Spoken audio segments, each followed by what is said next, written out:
भारत के इतिहास में एक ऐसा वीर योद्धा हुआ जिसे लोग अजेय राजा कहते थे। कहा जाता है कि उसके तीर की नोक पर मौत भी थरथराती थी और उसकी आंखें बंद हों या खुली, दुश्मन बच नहीं सकता था। जी हाँ, मैं बात कर रहा हूँ पृथ्वीराज चौहान की, वही शासक जिसने 16 साल की उम्र में गद्दी संभाली और अपनी तलवार के दम पर दिल्ली से लेकर अजमेर तक अपना साम्राज्य फैला दिया। लेकिन इतिहास के पन्नों में उनका नाम सिर्फ उनकी जीतों से नहीं बल्कि उस आखिरी जंग और धोखे से भी जुड़ा है जिसने भारत का चेहरा बदल दिया। पृथ्वीराज तृतीय का जन्म लगभग 1166 ईस्वी में हुआ। वे अजमेर के राजा सोमेश्वर और रानी कर्पूरी देवी के पुत्र थे। बहुत कम उम्र में ही इनकी शिक्षा और युद्ध कला पर खास ध्यान दिया गया। कहा जाता है कि धनुर्विद्या और तलवारबाजी में वे अद्वितीय थे।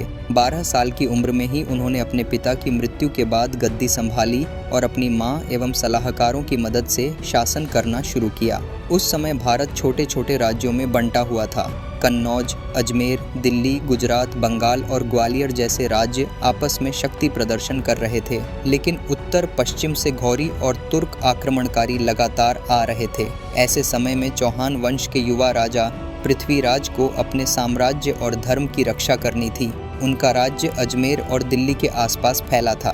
धीरे धीरे उनके अधीन कई छोटे छोटे राज्य आए और वे उत्तरी भारत के सबसे शक्तिशाली राजाओं में गिने जाने लगे। इतिहास गवाह है कि राजपूत कभी एकजुट नहीं हुए। कन्नौज के राजा जयचंद और पृथ्वीराज के बीच गहरी प्रतिद्वंद्विता थी।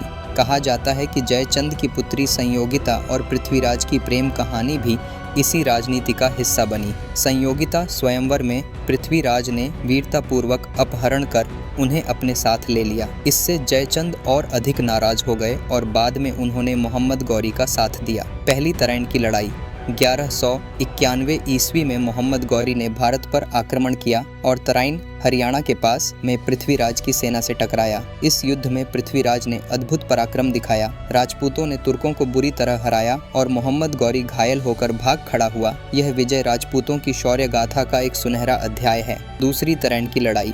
लेकिन अगले ही साल यानी 1192 ईस्वी में मोहम्मद गौरी ने बड़ी तैयारी और विशाल सेना के साथ वापसी की।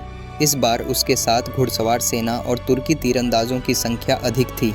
दूसरी तरफ राजपूतों में एकता की कमी थी। जयचंद ने भी गौरी का समर्थन किया। युद्ध भयंकर हुआ, लेकिन अंततः पृथ्वीराज हार गए। उन्हें बंदी बना लिया गया और दिल्ली पर तुर्कों का शासन शुरू हुआ। कहा जाता है कि इस युद्ध ने भारत के इतिहास की दिशा ही बदल दी, क्योंकि यहीं से भारत में मुस्लिम सल्तनत की नींव रखी गई।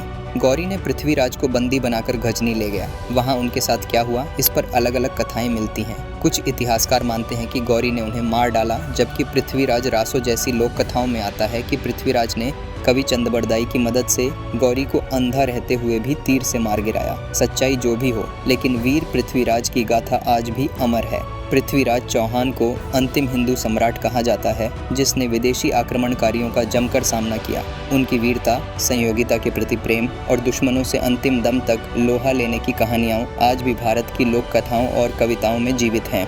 पृथ्वीराज चौहान की कहानी हमें यह सिखाती है कि पराक्रम और साहस से बड़ा शत्रु भी पराजित किया जा सकता है, लेकिन अगर हम आपस में बंटे रहें तो कोई भी बाहरी